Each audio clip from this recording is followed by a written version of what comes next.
চলো আজকে বিশাল একটা ভূমিকম্প অনুভূত হলো। কোরআনের আলোকে জানতে চাই যে কি ধরনের অপরাধে লিপ্ত হলে এই ধরনের আযাব দেন আল্লাহ রাব্বুল আলামিন। প্রথম কথা হলো যে ভূমিকম্প বা কোনো ডিজাস্টার হলে, কোনো দুর্যোগ, প্রাকৃতিক কোনো দুর্যোগ হলেই যে সেটা আল্লাহর আযাব হিসাবেই সবসময় আমাকে ট্রিট করতে হবে, ধরতে হবে, এটা জরুরি বা আবশ্যক না। আমাদের বেশিরভাগ মানুষেরই চিন্তাধারা হলো যে কোনো অসুবিধা আসলেই সেটাকে আল্লাহর আযাব হিসাবে আমরা চূড়ান্তভাবে নিরূপণ করি। কোনটা আল্লাহর আযাব, কোনটা আল্লাহর আযাব না, এটা নবী রাসূলরা থাকলে তারা নিরূপণ করতে পারেন। যে কোনো বিপদ আপদ, যে কোনো মুসিবত আল্লাহর পক্ষ থেকে পরীক্ষা হতে পারে, আবার আযাব হতেও পারে।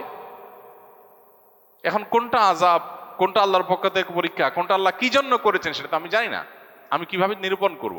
একজন মানুষের জীবনে বিপদ এসেছে, কোন একটা বিপদ এসেছে, হতে পারে তার এই বিপদটা তার মর্যাদা বৃদ্ধি করবার কারণ, হতে পারে তার এই বিপদটা পরীক্ষার স্বরূপ, হতে পারে তার এই বিপদটা তার কোনো পাপের ফসল। কিন্তু আমি বলে দিতে পারি না চূড়ান্তভাবে যে এটা পাপের ফসল অবশ্যই। এই জিনিসটা আমাদের মাথায় রাখতে হবে। অনেক সময় দেখা যায় সমাজে একজন মানুষ বিপদে পড়ছে, তখন আমরা ধরে নেই যে নিশ্চয়ই কোনো খারাপ কাজ করছে, নাহলে বিপদ হলো কেন। অথচ খারাপ কাজ করলেই শুধু কি হয় না, বিপদ হয় না। এই জন্য এটা একটা মৌলিক বিষয় আমাদের মাথায় রাখতে হবে। দ্বিতীয় কথা হলো, ভূমিকম্প পৃথিবীর সেই প্রাচীন কাল থেকে, শুরু থেকেই নানা সময় হয়েছে। কোরআনে কারিমে একটা সূরা আছে, সূরা জিলজাল, নাম হলো ভূমিকম্প। সূরার নামই হলো ভূমিকম্প। সৃষ্টি জগৎ যে ধ্বংস হয়ে যাবে মহাপ্রলয়ের মাধ্যমে, যেটাকে কোরআনে বিভিন্ন জায়গায় আস-সাআহ বলা হয়েছে, সেই মহাপ্রলয় বা বিশেষ মুহূর্ত, যেটা সৃষ্টি জগতের ধ্বংসের মুহূর্ত, সেই মুহূর্ত শুরু হবে যে সমস্ত বিষয় দিয়ে, এর মধ্যে একটা হলো ভূমিকম্প। কিয়ামতের বড় যে 10টি আলামত আছে, এর মধ্যে একটা আইটেম হলো ভূমিধস। একটা পূর্বে একটা পশ্চিমে মহা বড় ধরনের ভূমিধস হবে। আবু হুরায়রা রাদিয়াল্লাহু আনহু একটা রেওয়ায়েত আছে, যে রেওয়ায়েত থেকে বোঝা যায় কিয়ামতের আগে এমন ভূমিকম্প হবে যে পৃথিবীতে মানুষের থাকার মাথা গোঁজাবার কোনো জায়গা, কোনো ঘর খুঁজে পাবে না মানুষ, সব পড়ে শেষ হবে, অর্থাৎ সিস্টেম ভেঙে পড়বে। তো ভূমিকম্পের বিভিন্ন রূপ আছে, তবে কিয়ামতের কাছাকাছি সময়ে হাদিসে আসছে ওয়াতাকথিরুজ জিলজাল, ভূমিকম্পের পরিমাণ কিয়ামতের কাছাকাছি আসলে পরিমাণে বাড়বে, মাত্রা বাড়বে। এর বৈজ্ঞানিক বিভিন্ন ব্যাখ্যা আছে, কেন হয়, কি জন্য হয়। এই ব্যাখ্যারও গোড়ার ব্যাখ্যা বা এই ব্যাখ্যারও পেছনের কথা হলো যে আল্লাহ রাব্বুল আলামিনের ফায়সালা এটি হবে। যেমন এই যে অনেক বেশি ভূমিকম্পের পরিমাণ বেড়ে যাবে, এটা রাসূল সাল্লাল্লাহু আলাইহি ওয়াসাল্লাম বলেছেন ১৫০০ বছর আগে। তখন তো পৃথিবীতে এত ভূমিকম্প ছিল না। এখন আস্তে আস্তে দিন দিন যে বাড়ছে, ওনার কথা তো খাটছেই। এখন হয়তো অনেক বৈজ্ঞানিক গবেষণা, বৈজ্ঞানিক অনেক সূত্র আমরা আবিষ্কার করতেছি।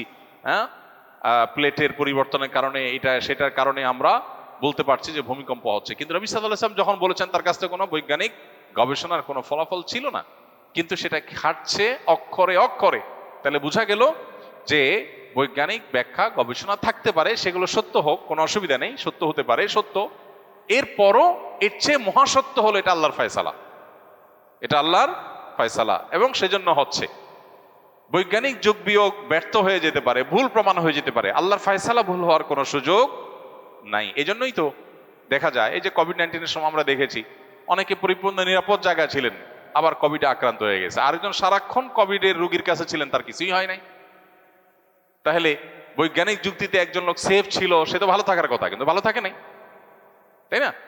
এই জন্য আল্লাহ রাব্বুল আলামিন কি চাচ্ছেন সেটাই বড় জিনিস। আমরা বিভিন্ন কারণ আবিষ্কার করতে পারি, ডেফিনেটলি সে কারণ আবিষ্কার করব, সতর্ক থাকবো, বোঝার চেষ্টা করব, এগুলো কোনো সাথে কোনো হাদিসের কন্ট্রাডিক্টরি নেই। কিন্তু বিশ্বাসের জায়গা হবে হবে সেটাই যেটা আল্লাহ তাআলা ফয়সালা করে রেখেছেন। এই জন্য ভূমিকম্পের এই সমস্ত পরিস্থিতিগুলো আল্লাহ তাআলার আয়াত, আল্লাহর নিদর্শন সমূহ বলতে পারি। আল্লাহ তাআলা কোরআনে কারিমে বলেছেন যে আল্লাহ তাআলা যে নিদর্শন নাজিল করেন, সেই নিদর্শনটা মানুষকে সতর্ক করবার জন্য নাজিল করেন। অতএব আমাদেরকে সতর্ক হতে হবে, এবং এই সমস্ত ভূমিকম্প আমাদেরকে সতর্ক করে যে আমরা যে কোনো মুহূর্তে দুনিয়া থেকে চলে যেতে পারি। বিধায় আমাকে প্রস্তুত থাকতে হবে সব সময়, তওবা, ইস্তেগফার, আল্লাহর দিকে রুজু হওয়ার জন্য কোনো অপেক্ষা নয়।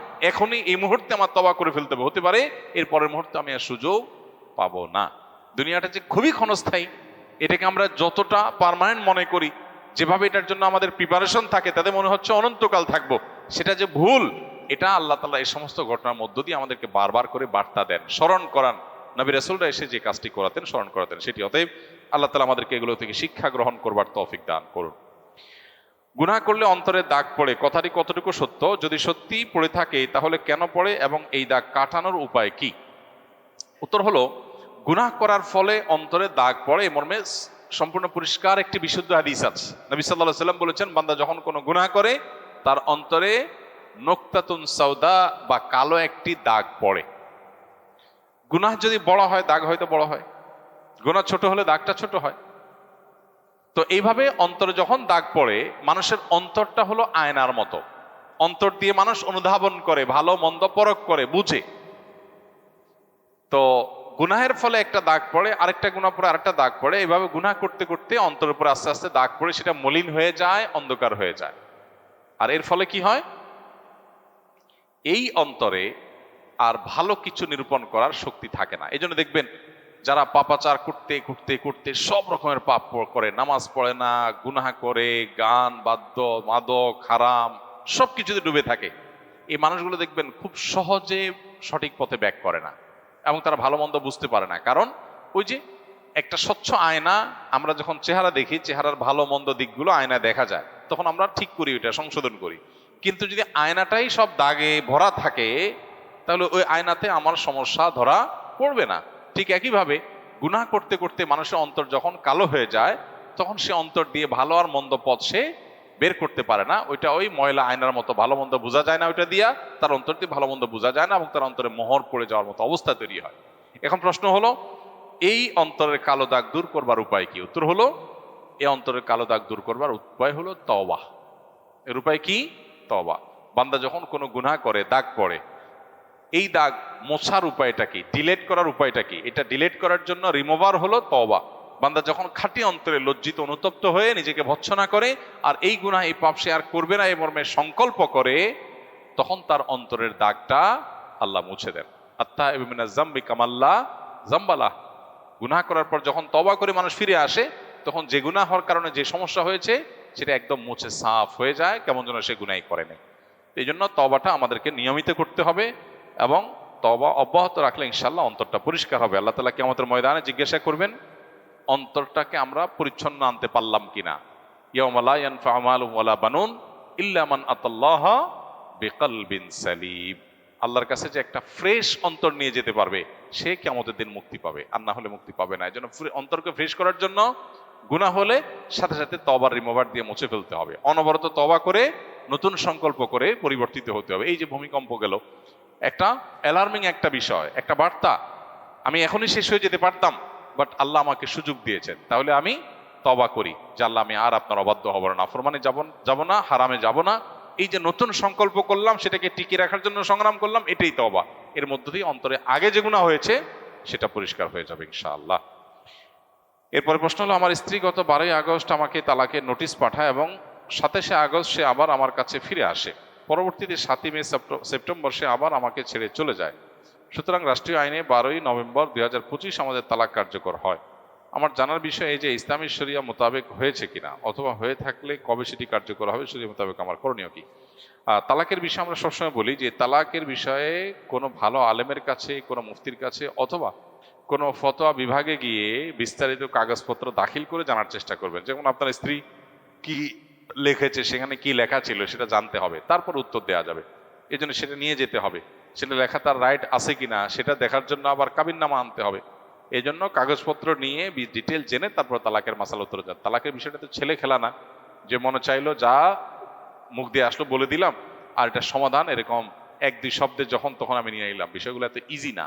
এই জন্য তালাকের মাসআলা আমরা সবসময় বলি যে ফতোয়া বিভাগে দেখা করে অথবা লম্বা চড়া আলোচনা করে, সরাসরি কথোপকথন করে, কনভারসেশন করে, প্রশ্ন পাল্টা প্রশ্নের মাধ্যমে এটার উত্তর বের করে আনতে হবে। এরকম সংক্ষিপ্ত ভাষণে প্রশ্নের উত্তর দেওয়া যাবে না। কারণ আপনার স্ত্রী যে তালাকনামা পাঠাইছেন, সে তালাকনামা নোটিশ পাঠাইছেন, নোটিশে কি লেখা ছিল, সেটার আগে কাবিননামায় কি লেখা ছিল, এসব বিষয়গুলো আমলে এনে তারপরে আমাদেরকে কনক্লুশনে বা সিদ্ধান্তে আসতে হবে যে তালাক আদৌ শরিয়া দৃষ্টিকোণ থেকে হয়েছে নাকি হয়নি। আল্লাহ আমাদেরকে বোঝার তৌফিক দান করুন। জাযাকুমুল্লাহ খাইর। সুবহানাল্লাহ ওয়া বিহামদিহি সুবহানাকাল্লাহ।